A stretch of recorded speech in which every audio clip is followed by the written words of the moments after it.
Well, holy shit.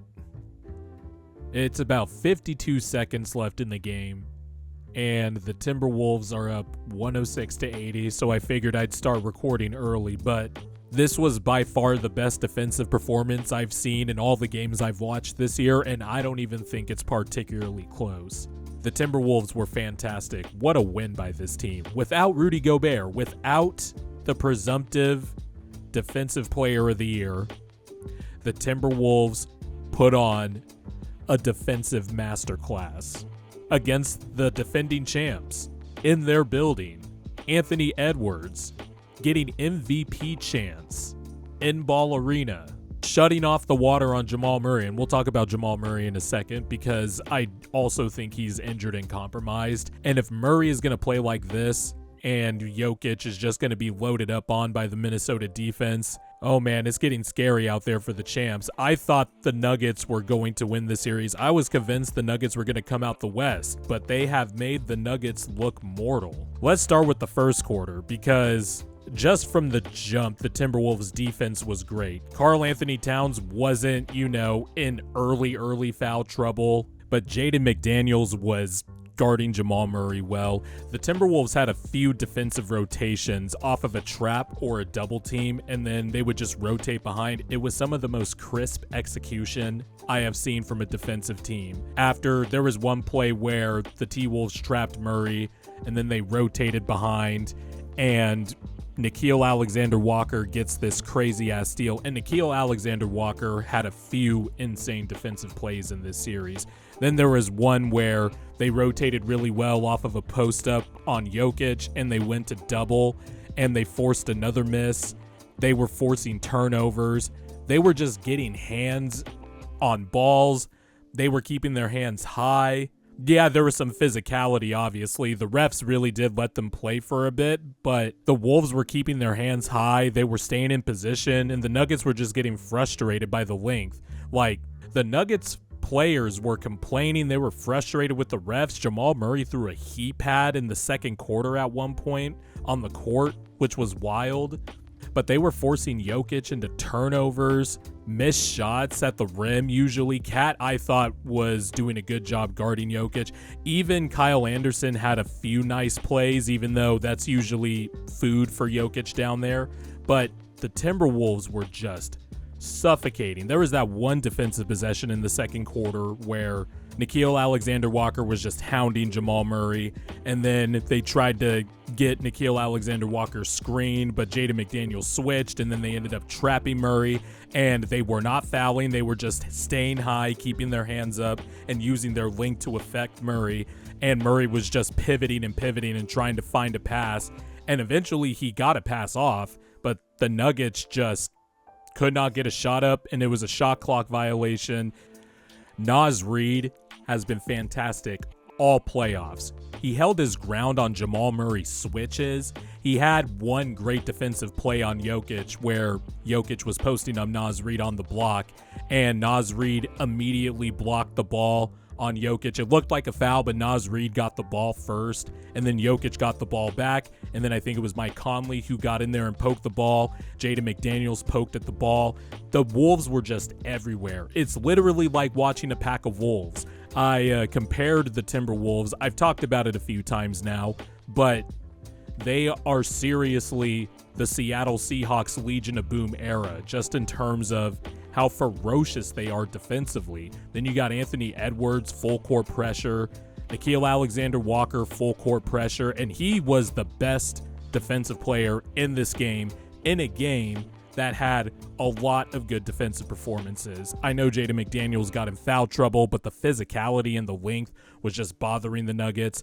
And on the other end, they just kept targeting Murray. They just kept targeting KCP, who has a hobbled ankle right now. And let me just say this about Nikola Jokic. These are the worst defensive performances I've seen from him in a while in the playoffs. I thought he was bad in the Lakers series. Anthony Davis was cooking him, and he was getting cooked in space. And in this series especially, because without Gobert in the game, Cat was obviously at the 5. And I liked how Minnesota used Cat to, get stuff off the catch and get downhill. And I think because of the spacing by having Cat out there at the 5, Jokic was lifted up. And so that just had a bunch of driving lanes for the Timberwolves. They were able to get into the paint. They were able to kick it out. And his ball movement, next thing you know, Nickeil Alexander-Walker is hitting, one of like 1,000 corner threes he made in this game. The Timberwolves were just really crisp on both ends of the court. They were getting Jokic out in space. They're targeting Jamal Murray, it's clear that calf is affecting Jamal Murray, and that's the shame in this series because last year he was really good against the Timberwolves in the first round series last year, but it's clear he's hobbled. He can't really get by Nickeil Alexander-Walker. There were some possessions where the camera had it up close and it looked like Nickeil Alexander-Walker was smiling as he was sliding his feet, keeping up with Murray on drives, and it's kind of psychotic, but I mean, that was the mentality the Wolves had. They were psychotic today.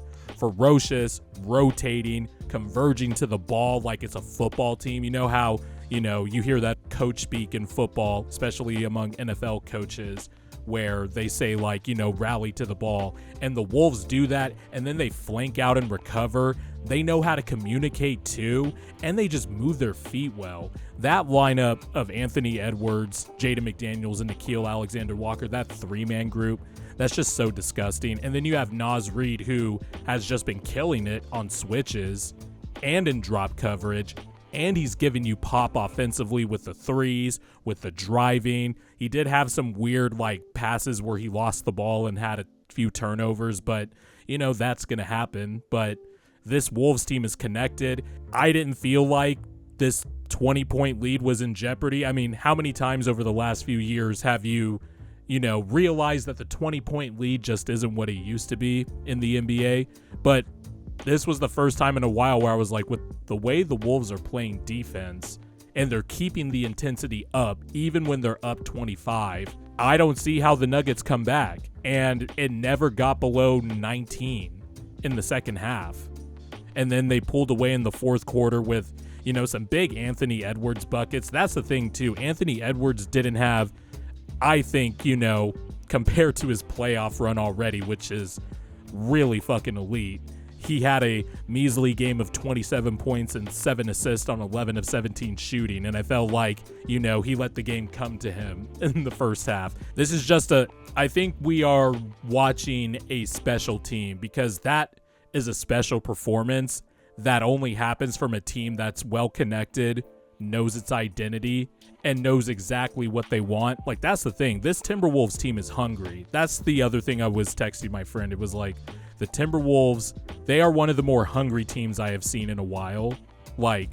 They clearly want it, but in a way that's calm and collected. And you can see one team through these first 2 games have kept their composure while the other team has not. And the other thing with the Nuggets is I think we might have just overestimated or overlooked just how often they come out looking all cool, nonchalant, and then, we're going to come back. We have the best player in the world, blah, blah, blah. And they haven't really come in with that urgency, if that makes sense.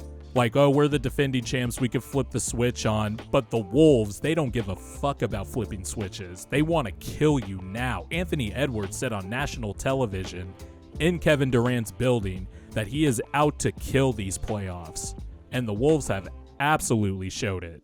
I don't want to count out the defending champs yet. They deserve that respect, but they have to win Game 3 on Friday, obviously. I mean, I'm not breaking any news here or, reinventing the wheel. But, I mean, you hold Jokic 5 of 13. Yeah, he has 16, and 8, but they just frustrated Jokic. Jokic had 4 turnovers in this game. Murray, 3 of 18 from the field. Just not going to cut it if you're looking to beat a defense like this. And then you just have balanced scoring everywhere. Karl Anthony Towns did not get in foul trouble in this game. It looked like for a few possessions there were going to be some dumb fouls that he might have committed, but the refs let go.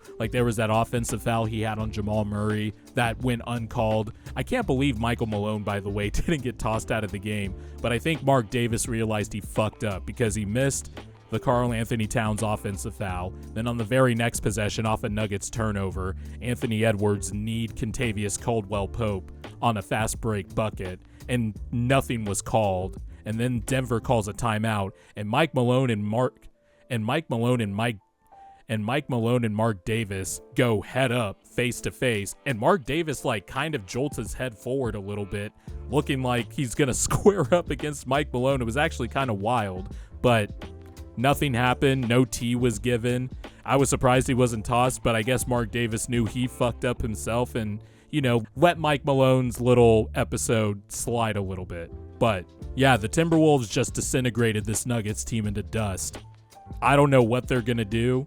I don't know what adjustments they can make. I think I also undersold the athleticism gap between these two teams. Even though the Nuggets do have a perfect starting five, just the Timberwolves' length, their size, their defense, their versatility, it's just really showed in these two games.